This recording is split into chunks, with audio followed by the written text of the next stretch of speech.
Verdadeiramente vemos e convivemos com a graça de Deus em nossas vidas.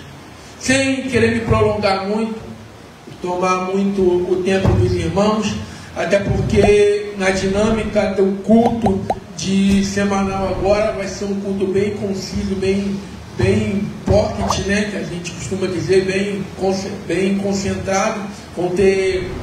Vai ser só louvor e palavra, poucas oportunidades, como os irmãos mesmo viram, porque o culto semanal é um culto que a gente vem só para dar aquela carga, né? Quem tem carro sabe como é que é. Às vezes o carro não está pegando direito, tu passa um amigo ali que dá uma buzinada, aí o amigo para com o carro, pega uma chave lá, bota uma chave na bateria dele, bota uma chave na tua bateria, dá uma carguinha e pum, dá aquela chupeta aí teu carro volta de novo e segue. Nosso culto oficial é o culto de domingo, né, às 19h15, e futuramente, a partir das 18 horas, teremos EBD. Nós vamos estar conversando com isso para poder saber quando que a gente vai começar. Provavelmente nós iremos começar EBD após o retiro. A gente vai saber isso amanhã, com mais precisão. Então, dados os recados, queria que os irmãos abrissem no Evangelho de João. João capítulo 3, versículo 16. Eu acho que todos conhecem esse texto de trás para frente, do meio para cima, do meio para baixo, só uma frase, só um texto, o contexto inteiro, parte A, parte B. Então, assim, tudo que eu for falar aqui, talvez seja até redundante para você, teologicamente falando. Entretanto, eu creio verdadeiramente que a palavra de Deus ela se renova a cada manhã, e que verdadeiramente através disso nós vamos tirar alguns aprendizados, alguma coisa que vai nos nortear para a nossa vida em 2024. Eu fiquei pensando, falei, meu Deus, primeiro culto da vitória da nossa igreja, primeiro culto de quarta-feira, primeiro culto da igreja, primeiro. E esse texto ele relata muito isso. Primeiro, porque a palavra de Deus ela diz assim: porque Deus amou o mundo de tal maneira que deu seu Filho unigênito, ou em algumas outras traduções, primeiro, para todo aquele que nele crê não pereça, mas tenha a vida eterna. Vale glória a Deus? Glória a Deus. Aleluia, sinal que você está aí, que você está vivo e está recebendo de Deus. Soberano Deus e eterno Pai, Pai de poder e glória, a Tua palavra será ministrada agora de acordo com o que Tu colocaste no meu coração, Deus. Eu te peço nessa noite, Deus, debaixo da Tua unção e da Tua graça, que Tu possa contemplar o coração dos meus irmãos, que eles possam entender a explanação que daqui será ministrada, Pai, mas que o Teu Espírito Santo, que é o que convence da justiça, do pecado e do juízo, Pai, Ele possa estar ministrando no coração de cada um de nós, Pai.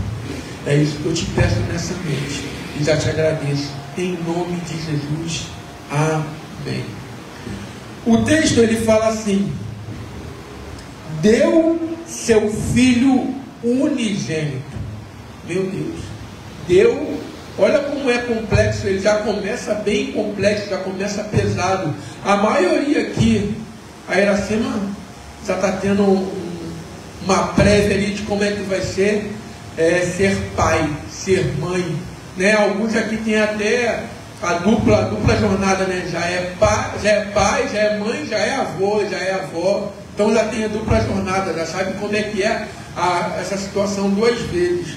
Então imagine isso, você pegar o seu filho, aí agora multiplica isso, potencializa isso, o seu único filho, por amor de uma pessoa que às vezes você nem conheceu e nem virá a conhecer, ou conhecerá futuramente.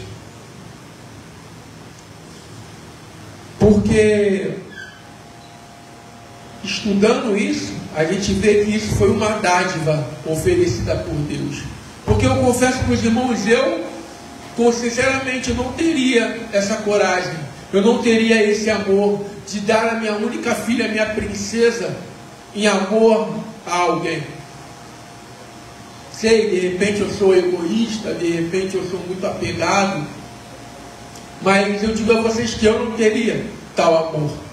De repente a missionária Rose precisasse de qualquer coisa, precisasse da minha casa, precisasse dos meus bens, do que ela precisasse, eu poderia disponibilizar. De repente o pastor Cardoso poderia disponibilizar, meu amigo, o que você precisa, o que você necessita, o que eu puder fazer por você, eu vou fazer. Mas de repente, isso, a minha única filha, talvez eu não fosse capaz de dar.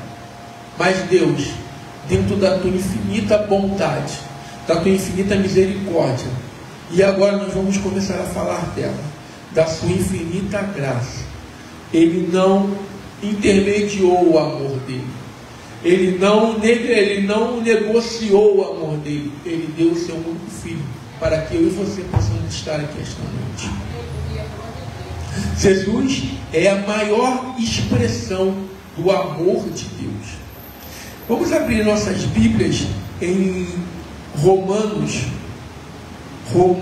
capítulo 5, versículo 8.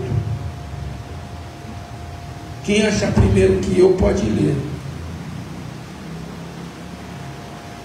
Romanos 5, versículo 8. Achei. Mas Deus dá prova do seu amor para conosco em que, quando éramos ainda pecadores, Cristo morreu por nós. Quando nós éramos ainda o quê? Pecadores, afastados, separados, distantes. Nós éramos afastados, separados e distantes do amor de Deus. Eu estava até falando isso e a menina olhou para a minha cara, me olhou de cima e embaixo. O amigo do trabalho também me olhou de cima e embaixo, porque lá no trabalho a gente está fazendo umas mudanças, né? Vai ter uma loja específica só para a parte de decoração. Então tudo que é de decoração que está na loja que eu trabalho vai migrar para essa outra loja. Aí a menina estava lá cansada, o garoto estava lá cansado. Eu falei, pô, quantos anos você tem? Aí ela, tenho 24. Eu falei, pô, 24 estava puro suco ainda. 24 estava, pô, virando 3 noites seguidas e sem problema nenhum, ainda vinha trabalhar. Aí ela olhou para minha cara, você? Eu falei, eu virava 3 noites seguidas e daí ia trabalhar. Você só tirava um cochilinho na hora do almoço. Aí eles ficaram me olhando com uma cara espantada, assim, como quem diz assim, pô, ele não. Por quê? Porque hoje eu tenho um brilho do Espírito Santo de Deus. E quando você tem um brilho do Espírito Santo de Deus, algumas coisas, quando você profere, quando você fala, as pessoas não acreditam, falam assim, caramba, como é que ele hoje, que fala do amor de Deus, que eu vejo o amor de Deus ao tempo todo na vida dele, porque é impressionante às vezes, ultimamente minha esposa sabe disso, eu digo que a minha paciência ela foi se esvaindo no caminho, né? Ao decorrer da minha caminhada, ao decorrer da minha vida, minha paciência ela foi se esvaindo no caminho. Mas tem uns momentos que ela volta. Aí hoje a cliente, eu estava atendendo uma cliente, a cliente toda atribulada, vai para lá, vai para cá, e ela, meu filho, como você é paciente. Aí ela falou para a menina que estava com, meu Deus, 500 pessoas vêm falar com ele fala com todo mundo e está ali, pleno, como se nada tivesse acontecendo. Aí eu falei, aí eu pensando comigo, né? Eu falei, sabe de nada, inocente. Sabe de nada. E, voltando para o contexto, nós éramos assim, vivíamos no mar do pecado, entrelaçados, né? Com as impurezas deste mundo, e mesmo assim, Deus nos amava. E nos amava de uma maneira tal, porque Ele sabe exatamente aonde nós estaríamos hoje. Ele sabe exatamente qual é a chave da nossa vitória, que Ele ia dar nas nossas mãos. Porque eu não sei como você entrou por essas portas aqui hoje. Eu não sei como está o seu coração, eu não sei como está a sua vida espiritual, sua vida emocional, sua vida financeira, mas eu sei que o Deus Todo-Poderoso, aquele que provou o seu amor para conosco, mesmo antes de nós sabermos que éramos amados por eles. Porque quando a gente está lá fora, a gente pensa tanta coisa, a última coisa que a gente pensa é que a gente é amado por Deus. Quem já foi fazer evangelismo viu exatamente como é que é isso, né? Porque a gente vai entregar o folheto, vai falar do amor de Deus, e a pessoa fala, pô, eu ainda não estou preparado, ainda tenho muita coisa para tirar da minha vida, para poder entrar na igreja, quando é justamente o contrário.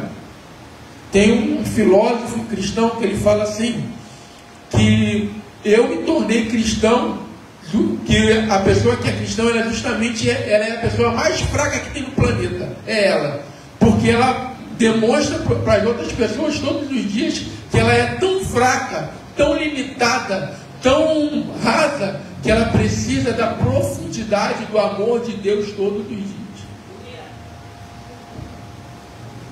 E a palavra me diz também, todo o que crê. Se você entrou aqui nesse santuário nesta noite é porque você crê. E crer é uma coisa muito singular, é muito particular de cada um. Eu posso crer que esse relógio não vai sair do ponteiro que ele está agora, marcando 10 para as 9. Eu posso crer nisso. Eu posso crer verdadeiramente que eu vou trabalhar durante 30 dias e que ao final desses 30 dias o meu patrão vai me pagar. Eu posso crer nisso. Mas pode acontecer alguma coisa e ele não vir a me pagar. Mas eu posso crer que ele irá me pagar. Por quê? A parte do crer, ela depende de você. Ela está potencializada dentro de você. Se a gente for lá em Hebreus, capítulo 11, parafraseando o texto, a fé é a prova daquilo que se espera e do que não se vê. Então você não está vendo, você não está enxergando, porém nós aprendemos aqui, nesse púlpito, que as coisas acontecem no mundo espiritual, porém elas acontecem duas vezes. A primeira vez é quando você idealiza aquilo dentro da sua mente, que ela desce para dentro do seu coração, aí você potencializa a sua fé. Aí é o que eu trago para o dia de hoje. Você entrou num culto da vitória. Você não pode ter entrado por aquelas portas simplesmente para assistir o culto. Você não pode ter entrado por essas portas justamente hoje, simplesmente para assistir o culto. Você tem que ter entrado por aquelas portas hoje, botando o seu pé e falando, Senhor, essa é a noite da minha vitória. E vai descer agora o anjo lá da glória. Eu não sei se você está sentindo a unção de Deus que está rasgando esse templo. Eu não sei se você está sentindo a unção de Deus que está respondendo às suas orações. Eu vim para cá nesta noite para ser boca de Deus para a sua vida. Eu não sei em que nível espiritual você está, porque Pedro me falava que às vezes a gente se acordava super crente e às vezes a gente se achava um menino. Porém, o Deus que traz transformação, Ele está aqui esta noite. Aleluias!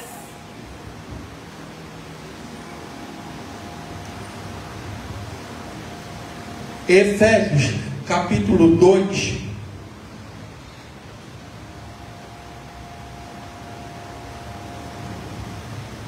Efésios, capítulo 2, versículo 8.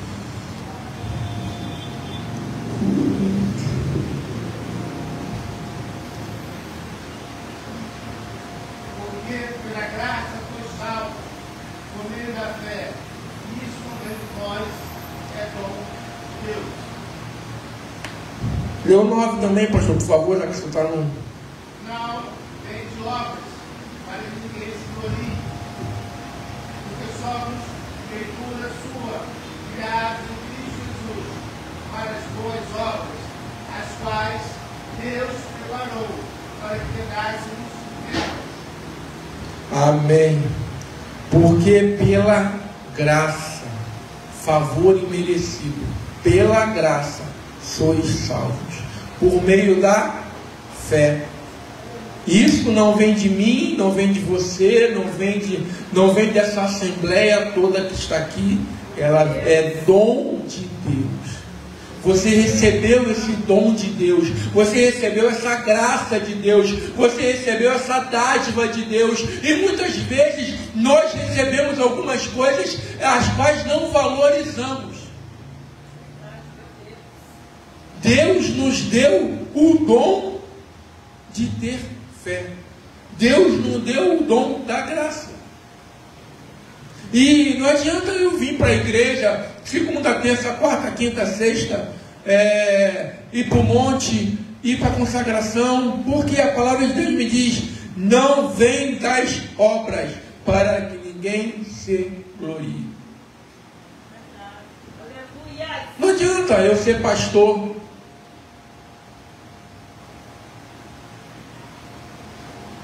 porque somos feitoria sua, criados em Cristo Jesus para as boas obras.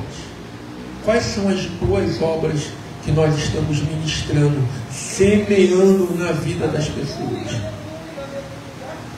A gente estava conversando isso, né? Porque trabalho, às vezes não dá movimento, e ontem, né, como foi primeiro dia útil do ano, a gente ficou conversando, né? E ele estava falando de legado.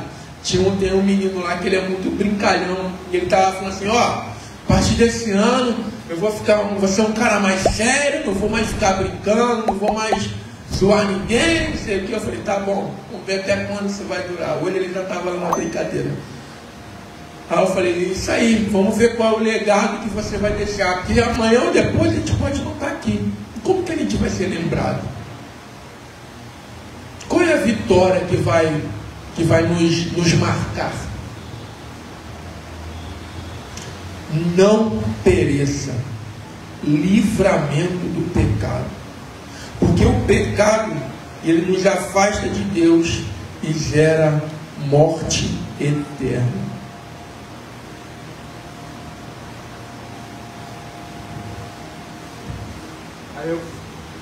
Aí eu vou voltar lá em Romanos, no capítulo 3, a partir do versículo 23.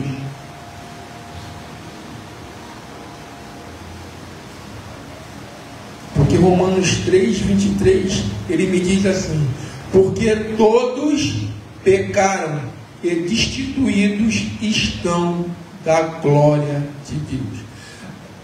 Eu não sei como é que está na tua Bíblia. Na minha Bíblia está escrito todos. Todos engloba todo mundo.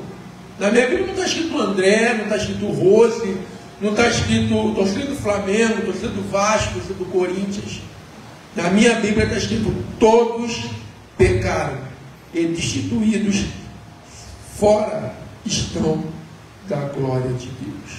Porém, o 24, eu vou ler até o 26. Sendo justificados gratuitamente pela sua graça, pela sua redenção que há em Cristo Jesus, ao qual propôs para propiciação pela fé no seu sangue, para demonstrar a sua justiça pela remissão dos pecados destes cometidos sobre a paciência de Deus, para demonstração da sua justiça neste tempo presente, para que ele seja justo e justificador daquele que tem fé em Jesus Cristo.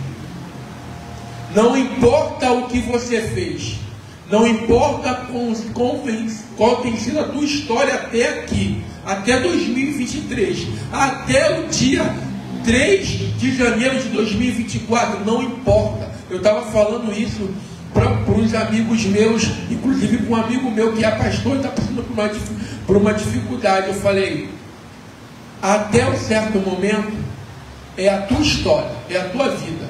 A vida do Harrison, a vida da Iracema, a vida do André, a vida da Mara. Até um determinado momento na nossa vida. Da Iracema nem tanto, porque a Iracema nasceu em lar evangélico, então ela deu uma escapada de leve disso aí. Mas até em determinado momento da nossa vida, é a minha história, é a história do André. Qual é a história que eu escrevi? Fui escrevendo a minha história aí. Peguei minha caneta, meu papel, fui escrever a história da minha vida. Fui escrevendo até um determinado momento em que eu me deparei com um escritor. E esse escritor chama-se Cristo Jesus. Até Romanos 3, 26 era a minha história. A partir de Romanos 3, 26 é a minha história com Cristo. Pastor André, eu não entendi. Era a minha história. Qual era a minha história? Samba, pagode, farra, bagunça, pecado, distância de Deus. Minha história a partir de Romanos 3, 26. Salvação, redenção, uma família, uma casa, um lar, um ministério. Sabe por que isso? Porque a história que Deus tinha escrevido para a minha vida, tinha escrito, tinha preparado para a minha vida, era infinitamente maior e melhor do que a que eu estava escrevendo. Pegou a visão? Não importa a história que você estava escrevendo. Essa história foi maneira, foi legal? Não sei. Foi boa, foi ruim? Também não sei. O importante é que a partir de Romanos 3, 26, é a história de Cristo na sua vida. Por quê? Porque você levantou a sua mão e falou: Senhor, eu não sei escrever a história da minha vida. Senhor, eu não sei dirigir a minha vida. Senhor, eu não sei o que eu faço da minha vida. Senhor, como é que eu faço agora? E ele falou assim, Isaías 41, 13, ele diz assim: eis que te tomo pela tua mão direita e te digo, não temas, porque eu, o Senhor teu Deus, sou contigo. Aí eu volto para Romanos 3, 26, para a demonstração da sua justiça no tempo presente, para que ele seja justo e justificador daquele que tem fé em Jesus. A partir do momento que você colocou a sua fé e a sua vida em Jesus, e que você entregou a sua vida para Jesus, a sua história mudou. Tudo na sua vida mudou. As coisas mudaram, se transformaram.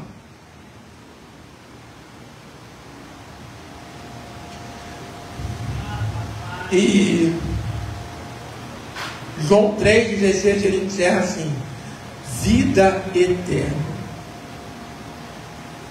para que tenham vida e vida eterna, eternidade com Deus. Aí eu vou em João capítulo 6, versículo 35, que diz assim a palavra do Senhor: e Jesus disse: eu sou o pão da vida, aquele que vem a mim não terá fome, e quem crê em mim nunca terá sede. Aleluia. A chave da tua vitória está aqui, meu irmão, minha irmã. Eu sou o pão da vida. Do que você precisa se alimentar? Qual é o alimento que você precisa nessa noite? Qual é o alimento que você precisa para sustentar você ao decorrer do ano de 2024? Qual é esse alimento? Do que você tem sede? O que você precisa beber para poder criar energia, para poder prosseguir a caminhada? Porque nós fomos ensinados aqui que o importante não é como começa, mas é como termina. Não me interessa o teu janeiro, não me importa o teu fevereiro, o teu março, pouco menos. O que me interessa é como você vai chegar em dezembro. Sabe por quê? Porque no início da caminhada está todo mundo cheio de gás, está igual o Botafogo, 12 pontos na frente, está pensando que vai ganhar o campeonato, está por dentro, e agora vai. Chegar no final, acabou o gás. E aí? Acabou o gás, e aí como é que faz? É igual Sansão, né? Chegou lá, Sansão. Há estudiosos que dizem que, além de ele era juiz, ele fazia tudo. Lavava, passava, cozinhava, levava as crianças para a escola. Sansão fazia tudo. Sansão era o máximo.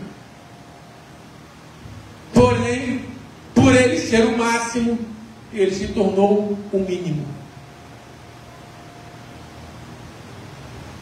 não é como começa, é como termina. A confirmação aí. Meu irmão, minha irmã, esse é o primeiro culto de 2024. Eu não sei, sinceramente, de coração, eu não sei se eu vou estar aqui no último culto de 2024. Quem sabe é o eterno. Ah, pastor André, mas você está novinho, tem só 42, quase 43. Daqui a 2 semanas eu já mudo de estágio. Eu não sei. Ah, mas pô, gente da sua idade não morre de infarto. Ó. Teve um camarada aí, estava falando com um amigo aí, a mãe dele tinha um pouco mais velha que eu. Tinha mais que a mãe dele tinha 55. Infarto agudo do miocárdio. Pum, foi embora. Está lá na glória.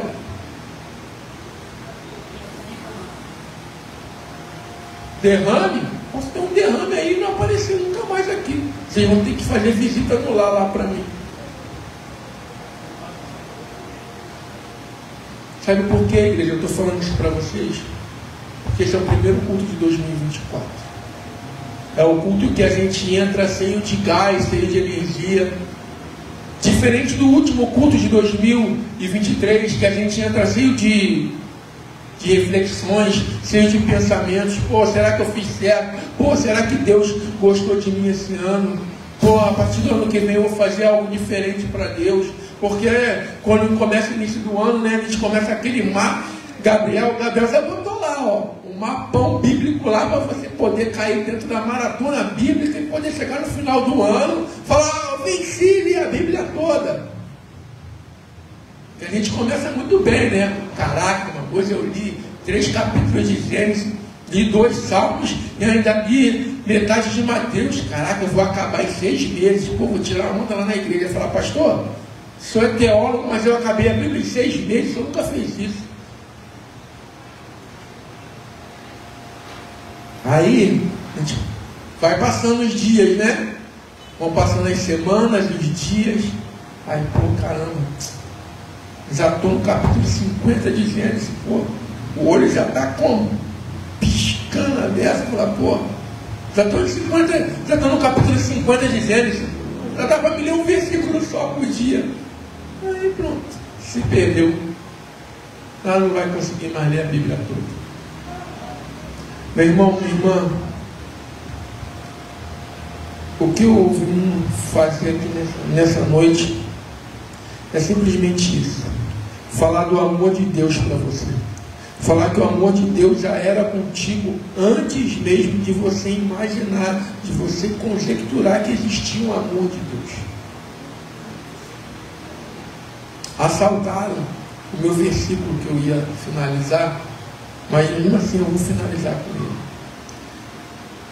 Mateus capítulo 11, versículo 28 e 20 diz assim: vinde a mim todos que estão cansados e oprimidos, e eu vos aliviarei. Eu não sei como você entra em 2024, se você entra cansado ou se você entra oprimido. Se você entra oprimido e cansado, se você entra cansado e oprimido. Mas eu sei que tem uma promessa nisso aqui. Não sou eu que estou dizendo, tá, meu irmão, minha irmã? É o próprio Deus que está dizendo: eu vos aliviarei. Você pode dar glória a Deus? O próprio Deus está dizendo que vai te aliviar. O próprio Deus está dizendo que está contigo. O próprio Deus está dizendo que pode jogar aqui. Pega teu fardo. Pega tudo que você está achando pesado. Tudo que você está... toda essa corrente que está aí, que está fazendo você se arrastar. Junta tudo isso aí. Faz um pacotão, faz um combo. Joga para mim. Joga para mim que eu vos aliviarei. Eu queria verdadeiramente que nessa noite tu se colocasse de pé perante a face da glória de Deus. E traga a tua memória. Nesse momento eu não quero que você traga à sua memória o que pode te dar esperança. Nesse momento eu quero que você traga à memória essa dor, essa mágoa. Eu quero que você traga à memória isso que está fazendo o teu 24 começar pesado. Isso que está fazendo você não potencializar o amor de Deus na sua vida. Grandioso, poderoso Deus, a tua palavra foi ministrada na tua igreja, Senhor, de acordo com o teu querer, com o teu agir e com o teu mover. E eu peço verdadeiramente debaixo da tua unção, Pai, da unção que tu derramaste sobre a minha vida, porque eu creio verdadeiramente, Senhor, que o eu estar aqui é fruto do teu querer e do teu agir na minha vida. Então, Senhor, essa unção, Senhor, que veio derramada sobre mim, Senhor, eu estendo as minhas mãos agora sem ele se contenda, Pai. Essas mesmas mãos que tu ungiste uma vez, Pai. E eu te peço agora, debaixo da tua autoridade, Pai, todo, Senhor, toda e qualquer enfermidade de ordem espiritual, Pai, toda e qualquer enfermidade de ordem familiar, Pai, toda e qualquer enfermidade de ordem financeira, Pai, correntes e grilhões no inferno, eu te dou uma ordem agora, vinda direto do trono da glória de Deus, não pela minha força, porque eu não sou nada, mas pela força do Cristo que eu sirvo. Eu te peço agora em nome de Jesus, quebra agora todos os grilhões, Pai, quebra agora todas as correntes, Pai. Essa é a noite de vitória, Pai. Decreta a vitória na vida dos meus irmãos e das minhas irmãs, Pai, para que verdadeiramente, Pai, eles possam testificar, Senhor, a tua unção e o teu mover na vida deles, Pai. Senhor, entra com poder e graça, Pai, para que verdadeiramente, Senhor, eles possam testificar, Senhor, grandes obras que o Senhor está fazendo a partir desta noite na vida de cada irmão e de cada irmã e de cada família aqui representada, Pai. É isso que eu te peço nessa noite e já te agradeço. Em nome de Jesus. Amém.